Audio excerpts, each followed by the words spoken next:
Student athletes and money, it's a big deal right now. We're talking name, image, and likeness with the director of NIL for the University of Tennessee, Kat Jones. And I want to ask you about a story that broke this week about Hunter Dickinson. He's a great basketball player at the University of Michigan who announced he was transferring to the University of Kansas because, in part, the NIL deals he was getting at the University of Michigan didn't amount to as much as he thought he should get. In essence, he told Roundball Podcast, the people hating on me would leave their job right now for a $10,000 increase. I got at Michigan less than six figures. I got less than that in 1 year. That's sort of the story that some athletes are using to determine where they're going to go play. Is that a problem? I think it depends on the athlete. I think that's a great example of how athletes are looking at NIL and almost considering this much more in a business mindset than before. And a great example of one who's voiced, hey, this is what drove me.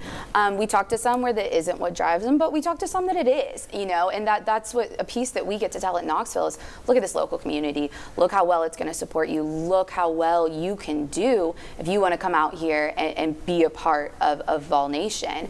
And I think it is a great example of how kind of a few things have happened at the same time. The transfer portal, out of COVID, we saw huge changes. Portal, we then saw NIL, and then we continue to see a very student-athlete-friendly, student-athlete rights movement. And I think he's a great example of telling, hey, this was my story, and this is why I made these decisions. But it's also another example of how each athlete's treating this completely different, and finding what they want out of a school, and then if they need to transfer, what they want out of that second school.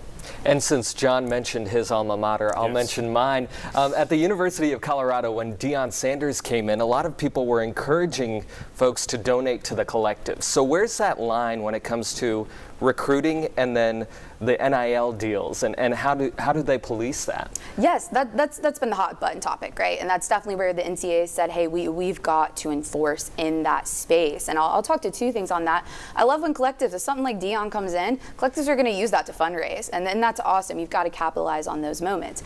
When it comes to recruiting, though, we say the way to do this right and do it the clean way is to tell the story of what's already happened in NIL. And that's what we're going to do. We're going to say, hey, look at what our athletes have been able to do. We'll never promise, we'll never guarantee, because that's where you're going to cross the line into something that's impermissible. But we can show, if you come here, these are the kind of opportunities that have been available.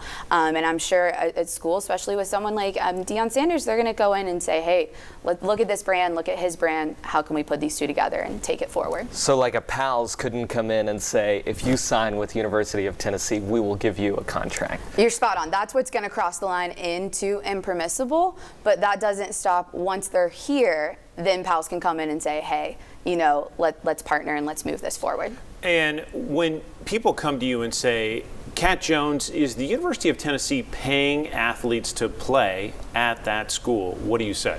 No. That's my easiest, shortest answer, but it is kind of the misconception when things are on social media or on Twitter is that the institutions are paying them to come, and I've had to answer it many of the times in the local community, even on campus, but the short answer is no. No university funds or dollars are allowed to be used for this, and we as the institution are not allowed to pay for a student athlete's NIL. Let's talk about another nuance here that could be bad. What do you say to people who say, hey, I want to do a deal with Vinay because he's a great quarterback, and if he throws 10 touchdowns a game, I want to reward him with $100,000. That's where, once again, I'm going to step in and say, unfortunately, that's going to be impermissible. But that's when we start to look at, okay, you need to then look at it as what's his market value. Mm-hmm. And I always tell, if we've got a kid who's got a killer game, right, and all of a sudden he goes from here to a star, his market value is going to rise with it. So that doesn't mean that the deal you get the day before you're a star and the day after might look different. They should. Your market value looks different. But based on NCAA policy and state law, it cannot be tied directly to athletic performance. So that's where we love talking to our local businesses and people involved in NIL to make sure they understand it. Because usually something like that, they're excited. They think it's a cool way to do it.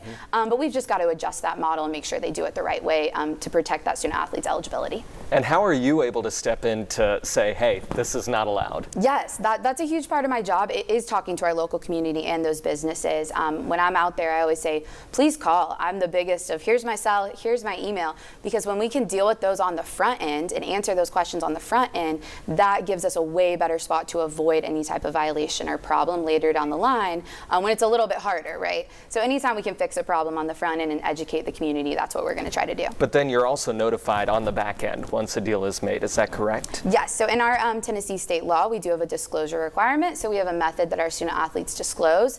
We then are be able to protect that under our own kind of public release laws. And some of our viewers may be familiar with the Freedom of Information Act.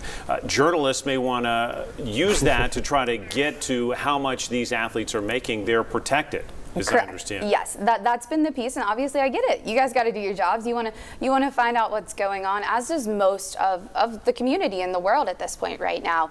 But a piece of we've got to protect our student athletes and really our students' private information, and that falls very much under that. All right, we're going to take another quick break here on Inside Tennessee. Back with more with Kat Jones and Vinay Simlot when we come back on this Sunday morning.